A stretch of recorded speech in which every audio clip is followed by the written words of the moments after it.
السلام علیکم ورحمۃ اللہ وبرکاتہ۔ نئی کلاس کے ساتھ ہم آپ کی خدمت میں حاضر ہیں۔ امید ہے گزشتہ سبق کی آپ نے دہرائی کر لی ہوگی۔ اللہ پاک آپ کے اور میرے علم میں اضافہ فرمائے اور ہمیں قرآن مجید پہ صحیح معنوں پہ عمل کرنے کی توفیق نصیب فرمائے۔ تو چلتے ہیں آج کے سبق کی طرف۔ آج ہم نے پڑھنی ہے سورہ طلاق کی آیت نمبر 6۔ ٹھیک ہے، ایک ہی آیت پڑھیں گے کیونکہ آیت بڑی ہے۔ تو سٹارٹ کرتے ہیں قرات کے ساتھ۔ اعوذ باللہ من الشیطان الرجیم، بسم اللہ الرحمن الرحیم۔ اسکنوہن من حیث سکنتم من وجدكم ولا تضاروهن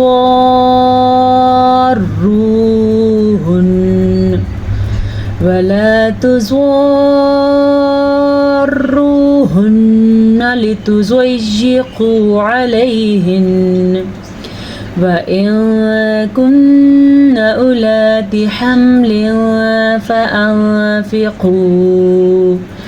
فأنفقوا عليهن حتى يضعن حملهن فإن أرضعن لكم فآتوهن أجورهن وأتمروا بينكم بمعروف وإن تعاسرتم فسترضع له أخرى صدق الله مولانا العظيم۔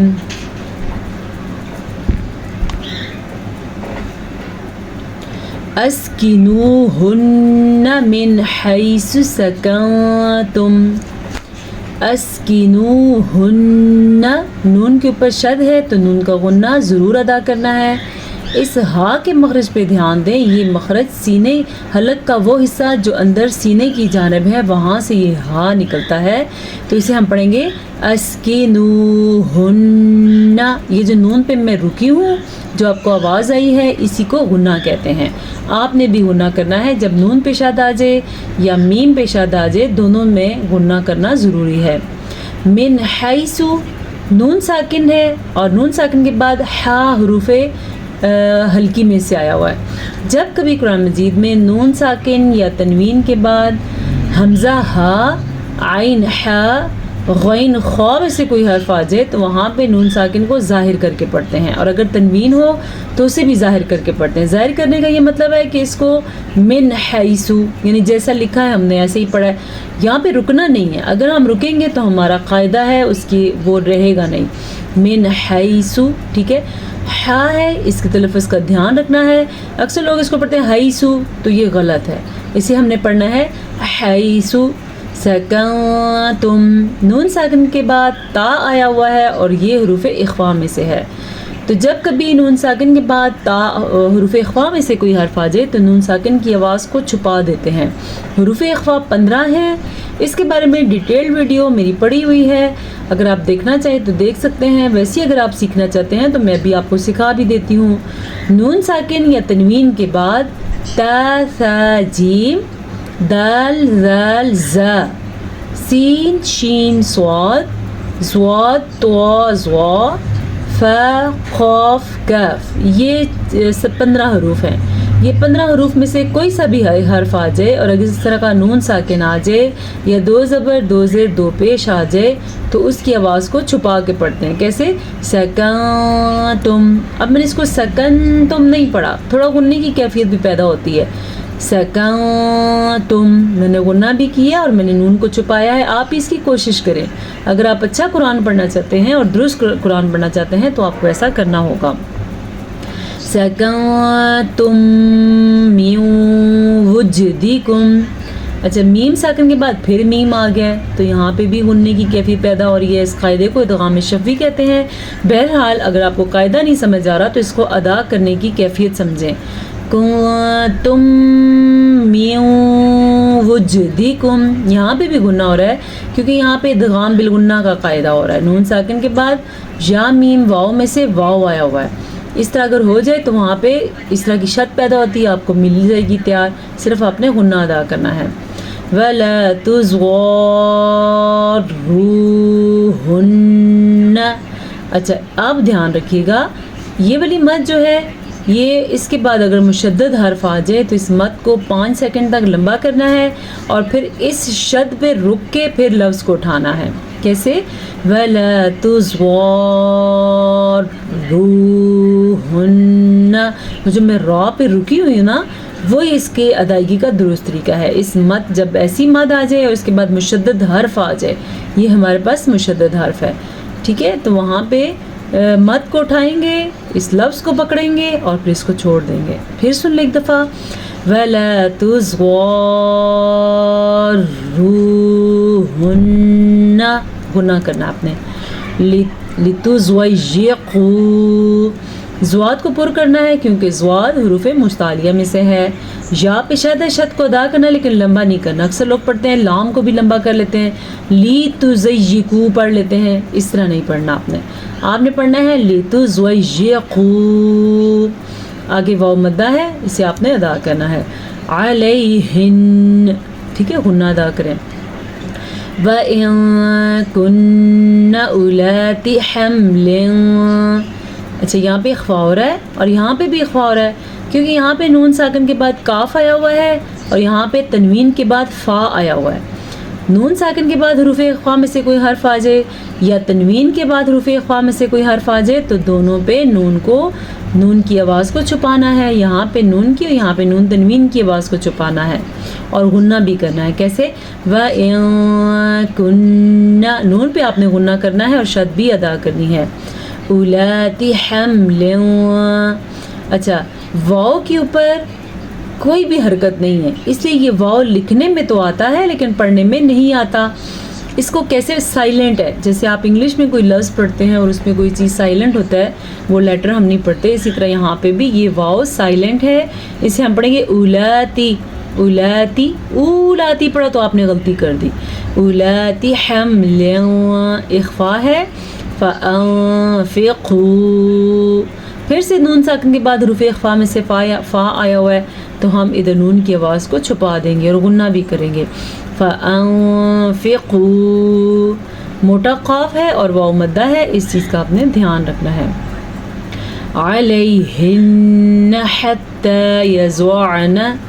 اچھا نون کے اوپر شد آ گئی ہے تو اس شد کا آپ نے خاص خیال رکھنا ہے، اس کا غنہ آپ نے ادا کرنا ہے. عَلَيْهِنَّ ایسے، ٹھیک ہے. حَتَّى يَزْوَعْنَ. عین کے تلفظ کا پھر سے آپ نے دھیان رکھنا ہے، زواد کو پر پڑھنا ہے اور حَمْلَهُنَّ ادھر پھر ہمارے پاس نون کی شد ادا کرنی ہے اور حا کے تلفظ کا خاص خیال رکھنا ہے. فَإِنْ أَرْضَعْنَ. را کو پر پڑھنا ہے کیونکہ را کے اوپر تو ساکن ہے لیکن را سے پہلے زبر ہے. اگر ایسا ہو جائے تو را پر پڑی جائے گی. را ساکن ہو تو اس سے پیچھے زبر اور پیش آنے سے را پر پڑیں گے. اگر را ساکن ہے اور اس سے پیچھے والے حرف کے نیچے زیر ہے تو را باریک پڑیں گے. اور یہ میں نے را کو پر پڑھا ہے. زوعنا میں نے زواد کو بھی پر پڑھا ہے کیونکہ زواد حروف مستعلیہ میں سے ہے اور عین کے اوپر ہم نے فوکس کرنا ہے. اور زوعنا لکم. نون کو لمبا نہیں کریں گے آپ، اگر آپ نون کو لمبا کریں گے تو کام غلط ہو جائے گا، ٹھیک ہے. فَآتُوهُنَّ. پھر سے غنّے کا خیال رکھنا ہے، کھڑی زبر کو بھی ادا کرنا ہے. فَأَتُوهُنَّ پڑھا تو غلط ہے کیونکہ الف کے اوپر کھڑی زبر ہے تو اس کو آپ نے ادا کرنا ہے. فَآتُوهُنَّ أُجُورَهُنَّ. پھر سے غنہ ادا کرنا ہے کیونکہ نون کے اوپر شد آ جائے تو وہاں پہ غنہ بنتا ہے. غنہ ناک میں جو آواز چلی جائے اس کو کہتے ہیں وَأْتَمِرُوا بَيْنَكُمْ بِمَعْرُوفٍ. اکثر لوگ پڑھتے ہیں وَتَمِرُوا تو یہ غلط ہے، یہ لکھا ہوا ہے وَأْتَمِرُوا، واو مدہ بھی ہے. بَيْنَكُمْ بِمَعْرُوفٍ. کیا آپ کو پتہ چلا کہ یہاں پہ کوئی قاعدہ ہے؟ چلے میں آپ کو بتاتی ہوں. جب کبھی میم ساکن کے بعد حرف با آ جائے، بس میم ساکن ہو اور با آ جائے، ایک چیز کا ہی اس میں آپ نے خیال رکھنا ہے. تو وہاں پہ ہونٹ بند ہو جائیں گے اور غنہ ہو جائے گا. اس کو ویسے اخفاء شفوی کہتے ہیں اس قاعدے کو.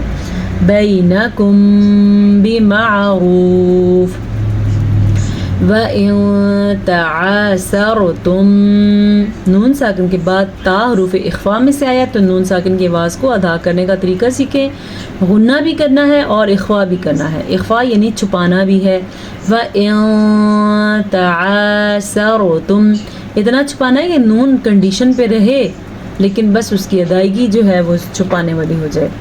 فَسَتُرْضِعُ فَسَتُرْضِعُ را کو پر پڑھنا ہے کیونکہ را ساکن سے پیچھے پیش ہے. فا زبر فا سین زبر سا ان دونوں کو لمبا نہیں کرنا. فسا ترضعو را ساکن ہے را کو پر پڑھیں گے اور زوات کو بھی پر پڑھیں گے. عین کے تلفظ کا خاص خیال رکھنا ہے.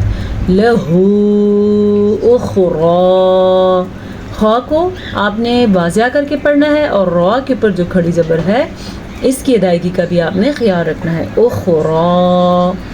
آج کے لیے ہمارا یہ ایک آیت ہی ہوگی. ہم ایک آیت پڑھیں گے یا دو پڑھیں گے, تھوڑی پڑھیں گے تاکہ آپ کو تھوڑا ٹائم دینا پڑے اور اچھا پڑھیں گے تاکہ ہم اس قابل ہو جائیں کہ ہمیں تجوید کی بہترین طریقے سے سمجھ آ جائے.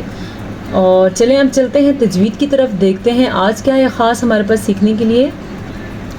آج ہم نے کرنا ہے مخرج نمبر 13 رأس اللسان. مخرج نمبر 12 بھی رأس اللسان تھا, مخرج نمبر 13 بھی رأس اللسان ہے. اسی طرح کوشش کیا کریں اپنا رائٹنگ اچھی کرنے کی. اتنی بھی اچھی نہیں ہے یہاں پہ رائٹنگ لیکن کوشش کی گئی ہے تو آپ بھی کوشش کیا کریں. تجوید کی کاپی مدرسے والے اسٹائل سے بنائیں تو مزہ آ جائے.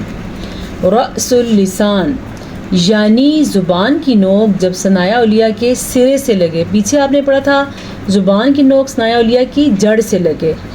اب ہے جی زبان کی نوک ثنایا اولیاء کے سرے سے لگے تو سا ذال اور زوا ادا ہوتے ہیں. زوا ٹھیک ہے.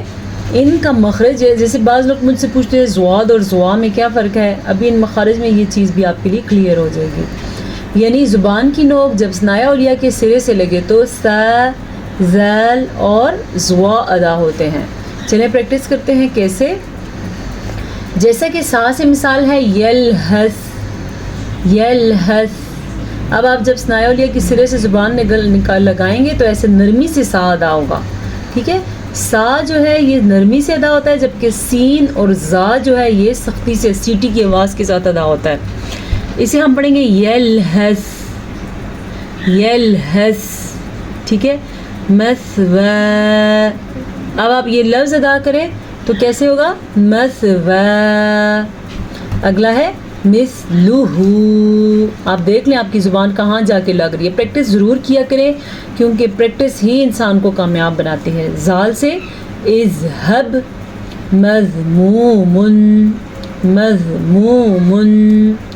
زوا سے اغلظ. ٹھیک ہے. اظلم اظلم. مظلمون مظلمون. یہ چیز اس کی مخارج ہے.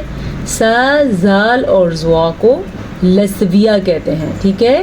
سا زال اور زوا کو لسویہ کہتے ہیں. ہماری کلاس کا ٹائم ختم ہو جاتا ہے. امید ہے آج کی کلاس سے آپ کو خاطر خواہ فائدہ ہوا ہوگا. اللہ پاک آپ کے اور میرے علم میں اضافہ فرمائے. بس ایک ریکویسٹ آپ سے یہ ہے کہ جو سبق آپ سنیں اس کی پریکٹس ضرور کریں. اور ہم نے تو انشاءاللہ پورا قرآن پڑھنا ہے. جب جہاں تک چلیں گے انشاءاللہ ترتیب سے ہی چلیں گے. آپ مجھے سجیشن دیا کریں کہ اس کے بعد ہمیں سورہ فاتحہ سے سٹارٹ لینا چاہیے کہ اس کے بعد ہمیں 27ویں پارے سے سٹارٹ لینا چاہیے. مجھے آپ کے سجیشن کا انتظار رہے گا. اجازت دیجیے. السلام علیکم ورحمۃ اللہ وبرکاتہ.